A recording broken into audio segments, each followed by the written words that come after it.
When is a green fig not an actual fig?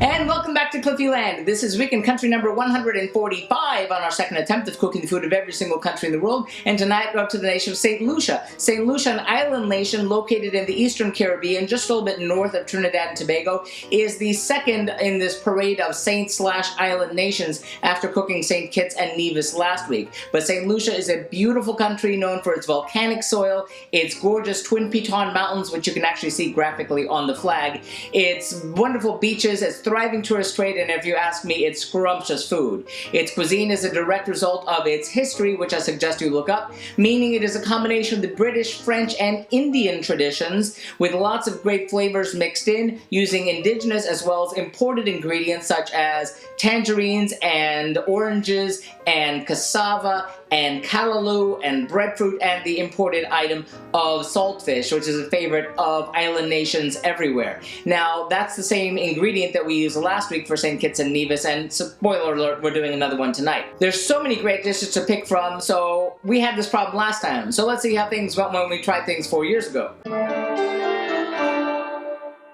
Well, on the Global Cooking Challenge, I had the luxury of being able to cook across 3 nights, and I had the great benefit of having a dear friend who grew up having her mother's St. Lucian cuisine in her home, so I asked her what the favorites were. Now, on the first night, I did her very favorite, which is a shrimp in Creole sauce, which was spectacular. It was one of the best dishes we've done on the entire challenge. It's just a crying shame we don't have time to be able to do that one tonight.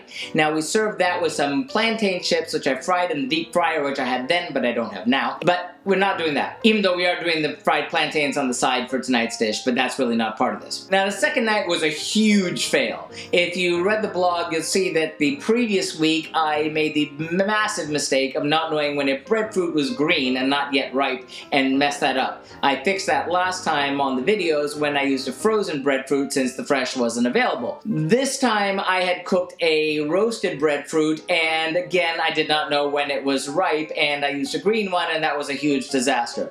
I'm not doing that this time, but I promise you after we do all these videos you will see me have cooked with a full, fresh, ripe breadfruit. Probably sooner than you think. But what we are doing here is what we did on the third night, which is the national dish of St. Lucia, which is called green fig and saltfish. Now, green fig is not actually fig. It is what the St. Lucians call green bananas, which is something you might see behind me right now. See, we had the benefit of having a banana tree right outside, which has a big load of green bananas, so I didn't have to go too far to cook tonight's meal. But last time it was super delicious, and looking forward to doing that one tonight, and for company to boot. So now we have to see what goes into that dish. For our green fig and saltfish, we'll need about 2 pounds of green bananas, known as green fig in St. Lucia, 1/8 of a teaspoon of black pepper, 2 tablespoons of canola, or if you prefer, coconut oil, 1/4 teaspoon of salt, 1 medium onion diced, 2 cloves of garlic diced, 1 hot chili pepper, seeds removed and diced. We're using a habanero here, though a Scotch bonnet would be more traditional. 2 cups of shredded cabbage, or roughly 1/4 of a head, 2 tablespoons of chopped celery, 2 tablespoons of chopped parsley, 1 red bell pepper diced, 1 medium tomato seeded and diced, 1 pound of saltfish soaked in water overnight, 2 sprigs of fresh thyme, and the juice of 2 to 3 fresh limes, or about 1/4 cup. That looks really great. Company's coming. I gotta get cooking. Using gloves, trim and slice the ends off the green bananas. Slit the green bananas. Place the green bananas in a deep pot and cover with water. Salt the water as needed. Bring to a roiling boil. Meanwhile, drain the saltfish and place the saltfish in a pot of fresh water. Set to boil for about 25 minutes. Drain the green bananas and allow them to cool, and peel the green bananas and place them in a bowl. Cover the bananas with lime juice to prevent them from turning brown. Then, when the saltfish is ready, drain it, rinse it with fresh water, and set it in a bowl. Remove any scales, skin, or bones and flake the fish with forks. In a large pan, heat the oil over medium heat until it begins to shimmer. Then add the onion, garlic, and lower the heat to low. Then add the saltfish and let it cook for about 4 minutes.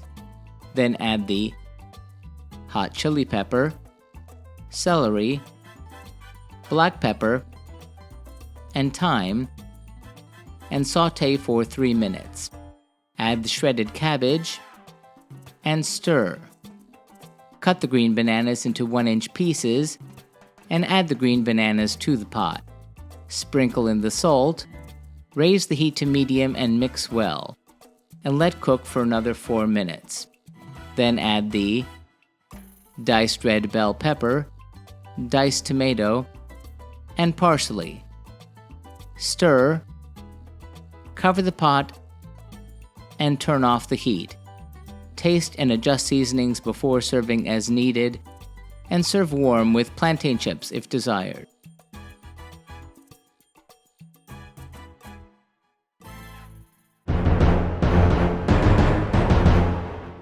How'd that all turn out? Well, it was spectacular. It was a big hit across the board. In fact, it was even a bigger hit than the saltfish we did last week. This one was really, really great. The green fig / green bananas had that wonderful starchy component, and with that lime juice on top, had that nice hit of acid that it really needed. It took it to a different level. Now, the sweetness of the onions and the peppers were really, really great. The saltiness and the seasoning of the saltfish was just right. I picked the right one for that one. And it was just really a fantastic dish, especially with that habanero pepper, which was seeded and diced, which gave a nice bit of radiant heat without being overpowering. So I'm going to give the green fig and saltfish from St. Lucia 4 out of 5 globes. A really great dish. Try it yourself. So 2 down and 3 to go on our island / saints. Tune in next time when we paddle over to have the food of St. Vincent and the Grenadines. See you then. And remember, if you'd like to be advised when these videos are posted, please be sure to follow us on Periscope. You can also follow us on Twitter, Instagram, and Facebook. Like and subscribe if you'd like to be advised when these videos are posted, and be sure to hit that bell to get those notifications. Remember, links to the original recipes can be found in the About section. If you have any thoughtful feelings or helpful suggestions about the food we're eating, please be sure to sound off in the comments. Thanks for watching and happy eating!